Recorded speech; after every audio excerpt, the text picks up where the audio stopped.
Hello friends, రేపటి complete episode ఇప్పుడు ఈ వీడియోలో చూడండి. ఇక సిద్ధు తులసి గురించి ఆలోచిస్తూ ఉంటే ఇంతలో కీర్తన ఫోన్ చేసి, హలో అన్నయ్య, నిజం చెప్పు అన్నయ్య, నువ్వు ఒక అమ్మాయిని ప్రేమిస్తున్నావు కదా? నువ్వు నన్ను బస్ స్టాప్లో దించినప్పుడే నాకు అర్థమైంది అన్నయ్య. అన్నయ్య, ఆ అమ్మాయి ఎలా ఉంటుందో చెప్పన్నయ్య. ఏం చెప్పాలని? ఏం లేదు, ప్లీజ్ అన్నయ్య చెప్పు. ఆ వాటర్ అమ్మాయిని చూస్తే చాలా బాగుంటుంది. ఏంటి, వాటర్ అమ్మాయా?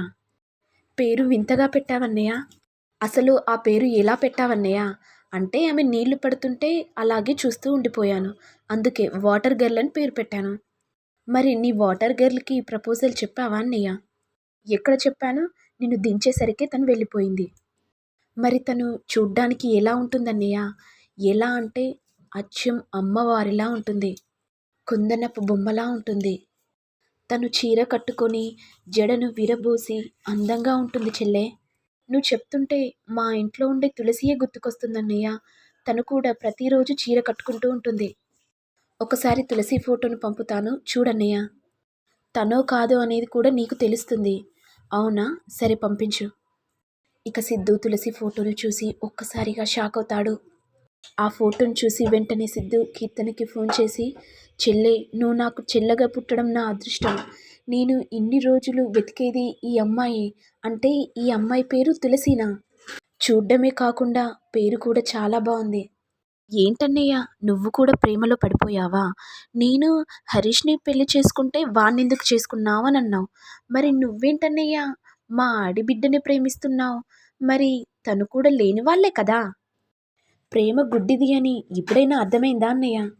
కానీ అన్నయ్య, తులసి కాకుండా ఇంకా వేరే అమ్మాయినన్నా చూసుకో అన్నయ్య. ఎందుకంటే తనకు కుజదోషం ఉంది.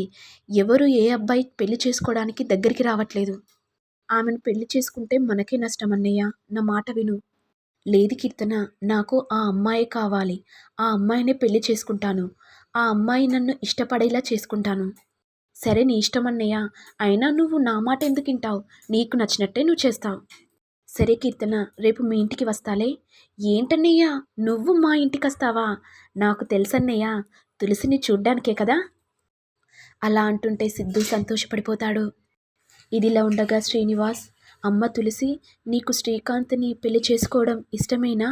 నీ ఇష్టమే మాకు అభిప్రాయం అమ్మా. నీకు ఈ పెళ్లి చేసుకోవడం ఇష్టం లేదంటే చెప్పమ్మా, పెళ్లి క్యాన్సిల్ చేస్తాను. నాన్న, మీ అభిప్రాయమే నా అభిప్రాయం. మీకు నచ్చినట్టుగా చేయండి. నాన్న, మీ ఇష్టమే నా ఇష్టం.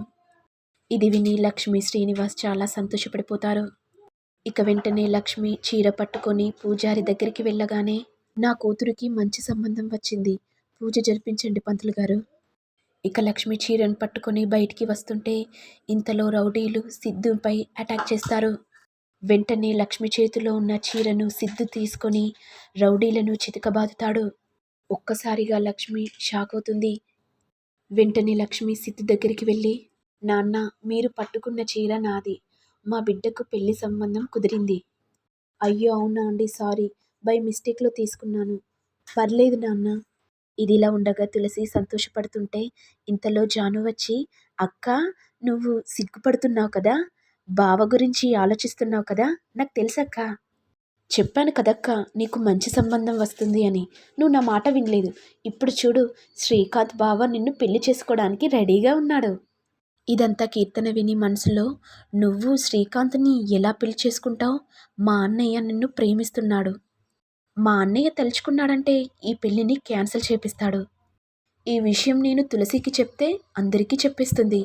టామ్ టామ్ కూడా చేసేస్తుంది. ఏం జరుగుతుందో అలాగే చూడాలి అనుకుంటూ ఉంటుంది. మరి నెక్స్ట్ ఎపిసోడ్లో ఏం జరుగుతుందో చూడాలి.